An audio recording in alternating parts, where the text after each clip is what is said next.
Boom. You are back with the crew. Thanks for coming back and enjoying some part of my weekend with me. It's good to be with you guys. All right, there's all this big news, Big Friday. Holy smokes, the Hinman stuff, and everybody's slinging mud around, and everybody thinks they're rich already. It's really fun, isn't it? Anything that we can get going and is exciting and gets us moving is a good thing. You know, outcomes be damned. Who cares, right? We're having fun at the moment. So as you see in the title, this is kind of about the Hinman. I'm really not a news guy, but you know, this one's kind of fun, and I really want to weigh in on my two Satoshis or cents, whatever you'd like to put in there. Okay, here's my angle on when I first heard it. The first thing that came to my mind was, okay, they want an extra week. Well, I happen to know because I'm driving a boat that week. Monday is a holiday.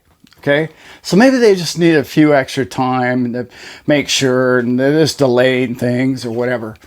And then immediately I started getting conspiratorial, if you know what I'm saying. And it really hit me. And this is the one I like. Okay, so the SEC comes along and the both of them come together and say, hey, we're working this backdoor deal at the courthouse steps. We've got this thing figured out. We're getting closer and closer and closer to some agreement that the two parties can come to. Maybe, right? So this is what's going through my head, right? And I end up thinking to myself, all right, well, these Hinman things are going to make them look really, really silly. Some way or another, you know, it's just not going to be a good reflection on the SEC. I don't think it's incriminating because those people never go to jail. There's no consequences to any of them. So maybe, just maybe, they can delay this a week or two, and then they can come up, what is it now, June 13th or whatever the date is now. They're going to come up and they're going to say, all right, we've settled with Ripple. We're going to lightly slap them on the hand, and we're going to make them pay this little thing over here. But technically, with this gray area, we're only just going to allow them to say that they're not a security, but we're going to give them to the FTC, and we're going to make sure they're a commodity, and they will be governed property, and we have protected the citizens from all of this. And you and I are going to be shooting bottle rockets in the street, okay? That's my first take of what I think could be possibly happening. Okay. And I was like, oh, I was getting all wound up and yeah, okay, well, you know, they can't keep them from coming out because the judge has already, Ms. Torres has already come out and said, oh, you can't, you know, this is the public access and it's coming out either way, right? Excuse my gulping. So they come out afterwards, after the settlement, right? Big deal. What does that matter? There's what? Mr. Deaton represents 6,000 of us. We're all dancing in the street. We're probably hung over by the time the thing comes out. Not me, but, you know, a lot of people would be, I'm sure, for days.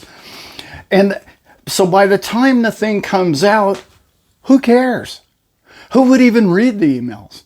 Who would even look it up? I mean, you and I would because we have interest in the case. But by that point, our crypto would be going crazy and it'd be going up so much, the public would be like, yeah, well, who cares what Hinman said? You know, no big deal. Even though it would leave the SEC with egg on their face if you followed the case like you and I have. And for me, that was my first take. Interestingly enough, I'm going to do my best to corner Elizabeth, and she's going to do a deep dive on what the Hinman stuff means to all of us. And she's going to really try and focus on it, and we're going to try and nail her down and get her to do that video for us all.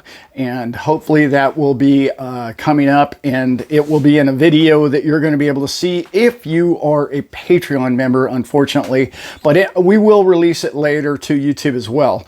But I'm hoping that we can get that one recorded, and hopefully that all works out on our Patreon for our Patreon members, because that's really going to be a fun video as far as her deep dive and her interesting way of looking at that. You just heard my version of what I think it could possibly be happening. Who knows? I don't know.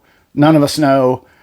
I know that typically what the court of public opinion says is not usually what happens in the courtroom. Unfortunately, we all think we're armchair attorneys, but man, that's amazing. My track record for predicting court cases is like maybe 50%, maybe. I don't know. This is about the same for picking my cryptocurrency choices. About 50. I'm about 50-50, guys. So, you know, be careful. This is for entertainment purposes only, as they say, right? All right, guys, we love you. We are having so much fun doing these videos. And if you love this, like this content, would like to see more of this content, there's going to be a link to where you can go to our Patreon channel. If not, if you just like to send us an email, it's at thestaplecrew.com. You can message me there as well. But I would like to see you guys in our Patreon. It'd be a lot of fun because that way we can say what we want to say and I don't have to be too politically correct and all that good stuff like I do on this platform. And the other platform is going to really allow me to kick my shoes off, relax, and enjoy myself. And you and I can talk and chat and do what we do best, which is communicate with each other, create a better world, make a better future and living for our families and our generations to come. Because let's remember, guys, this case is much bigger than just you and I buying a Lambo. I don't even like Lamborghinis, but you know the point. I know that ultimately this is going to go in our favor. And ultimately down the road, I hope I live that long, I hope it comes to a point where the world can finally see what you and I have known about cryptocurrencies and the beauty and the future of decentralized networks and communities and systems, to where the system has less power and the decentralization of everybody having an equal input and vote means a brighter future for all of us. And I know you guys know that and understand that. We're now trying, through a court case like this one, teach the rest of the world what you and I already know.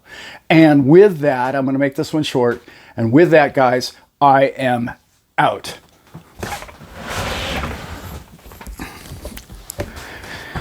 So do you guys know what you call a low IQ attorney?